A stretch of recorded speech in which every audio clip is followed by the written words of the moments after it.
মালয়েশিয়ায় শ্রমবাজার উন্মুক্ত ও অনিয়মিত কর্মীদের বৈধতা দেওয়ার আহ্বান প্রধানমন্ত্রীর। আনোয়ার ইব্রাহিমের সঙ্গে বৈঠকে আসিয়ানে ঢুকতে সমর্থন কামনা।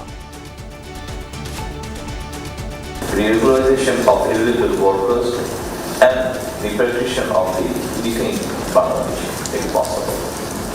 We agree that recruitment should be transparent, fair and equitable. রাত 11টায় অস্ট্রিয়ার মুখোমুখি হচ্ছে আর্জেন্টিনা। অপরাজিত থেকে নকআউট পর্বে যেতে চায় মেসি আলভারেজরা। আকাশি সাদা রঙে ডালাসে উৎসবের আমেজ। নিষিদ্ধ আওয়ামী লীগের প্রতিষ্ঠাবার্ষিকী ঘিরে ঢাকা সহ 6 জেলায় সেনা মোতায়েন। নাশকতা ঠেকাতে 30 জুন পর্যন্ত সতর্ক থাকবে আইন শৃঙ্খলা বাহিনী। দেশে অস্থিরতা সৃষ্টির জন্য কিছু কিছু মহল কোনো মহল অপতৎপরতায় লিপ্ত আছে, তো সেই জন্য আমরা অ্যালার্ট থাকার অংশ হিসেবে আমরা নিয়েছি।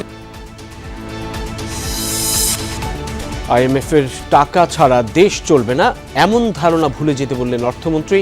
তদবির ছাড়া ব্যবসার পরিবেশ নিশ্চিতের চেষ্টা করছে সরকার।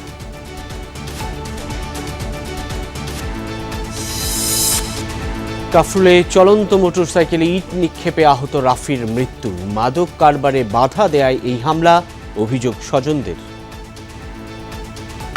সন্ত্রাসের জন্য আপনারা কাজ করেন, আপনারা দিন রাত কাজ করেন যেন এই দেশে কোনো সন্ত্রাসী বাঁচতে না পারে। শাহজালাল মাজারের সিলগালা করা দানবাক্সে মিলল 17.5 লাখ টাকা। গণনা কার্যক্রম তদারকি করেছেন প্রত্যাহার হওয়া ডিসি সারোয়ার। শান্তি চুক্তির রোডম্যাপে সম্মত যুক্তরাষ্ট্র ইরান। হরমুজ সচল করতে সমন্বয় কাঠামো ও লেবানন ইস্যুতে গঠন হবে ডি কনফ্লিকশন সেল।